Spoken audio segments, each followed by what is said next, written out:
शिवसेना ठाकरे गटातर्फे जिल्हाधिकारी कार्यालय समोर विविध मागण्यांसाठी आंदोलन करण्यात आले। यावेळी प्रमुख मागण्या अशा की एलपीजी गॅस दरवाढ रद्द करण्यात यावी। एलपीजी गॅस दरवाढ ही शासनाने केली आहे, त्याचा परिणाम हा सर्वसामान्यांना सोसावा लागत असून रिक्षा चालकांच्या एलपीजी गॅस 38 रुपयांनी गॅसचे दर हे वाढले आहे, त्यांच्यावर मोठी अडचण निर्माण झाली आहे। तसेच गॅसचे वितरण हे पारदर्शकपणे वितरण व्हायला हवे। जिल्हाधिकारी यांनी गॅस एजन्सी चालकाची बैठक घेऊन पारदर्शकपणे सर्वांना वितरण केले पाहिजे।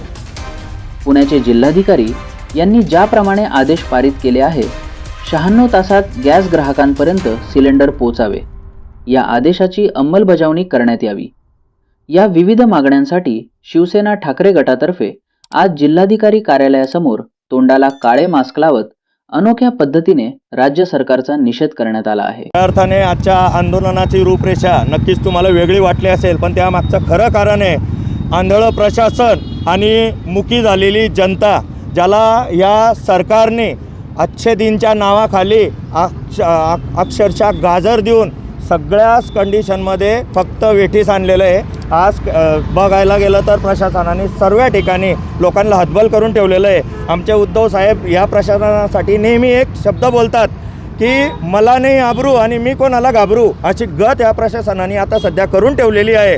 आपले सन्माननीय मुख्यमंत्री म्हणतात की विरोधकांची ही चाल आहे, लोकांना लाईन लावायला लावत आहे, पण पत्रकार बांधवांनो, तुम्ही ग्राउंड रिपोर्टर आहेत, तुम्ही ग्राउंडला असतात, तुम्हाला आमच्यापेक्षा चांगलं माहिती आहे ग्राहकांचे काय हाल चालू आहेत। आणि सर्वात पहिले गॅस वितरकांनी जो नवीन फंडा आणला आहे OTP सिस्टम, मला एक सांगा, आयुष्य गेलं लोकांच्या, ज्यांच्याकडे कार्ड आहेत, इतक्या दिवस OTP नव्हती, ब्लॅकवाल्यांना तुम्ही OTP देत नाही, तुम्ही डायरेक्ट कार्ड डायरेक्ट सिलेंडर देतात। मग जो ग्राहक तुमच्याकडे टॅक्स पेयर आहे, जो तुमच्याकडे नियमाने पैसे भरतो, त्याला तुम्ही OTP सिस्टमच्या नावाखाली वेठीस धरलेला आहे। काही लोक कामधंदे बुडवून तिथं थांबलेले 75, 80 वर्षाचे म्हातारे लोक तिथं सिलेंडर घ्यायला दिसत आहेत। आणि या सिलेंडराविरोधातच आज आम्ही आंदोलन केलेलं आहे। सन्माननीय घुगे साहेबांकडे आम्ही आज हे निवेदनाच्या माध्यमातून जनतेची हाक पोहोचवणार आहेत।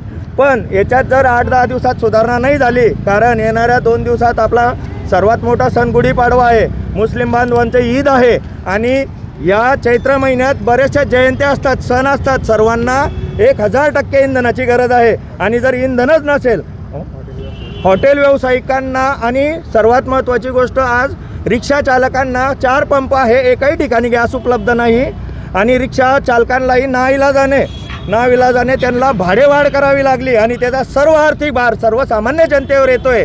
आणि या सर्वसामान्य जनतेला वेठीस धरणाऱ्या सरकारचा, संकटमोचकांचा जिल्हा हा, 3 कॅबिनेट मंत्री, 1 केंद्रीय मंत्री असलेला जिल्हा हा, आणि संकटमोचकांना इथल्या स्थानिक नागरिकांचं संकट दिसत नाही। म्हणूनच आम्ही आज डोळ्यावर पट्टी आणि तोंडाला पट्टी बांधून इथं आलेलो आहे। कारण आम्ही कुठलंही आंदोलन करायला गेलो की सगळ्यात पहिले प्रशासन आमच्यावर खोटे गुन्हे दाखल करतात, आमच्या बळजबरीने नावं टाकतात, की जेणेकरून विरोधकांनी शांत राहायला पाहिजे, आणि जिल्ह्यामध्ये त्यांनी वरती मंत्रालयामध्ये नाव कमवलं गेलं पाहिजे की आमच्या जिल्ह्यात सर्व आलबेल आहे, कोणीच आंदोलन करत नाही, अशी यांची ही सर्व कुनीती हाणून पाडण्यासाठी आज आम्ही इथं आंदोलन करत आहोत। जर याच्यात 8 दिवसात नाही सुधारणा झाली तर आम्ही मोठ्या संख्येने तीव्र आंदोलन छेडू।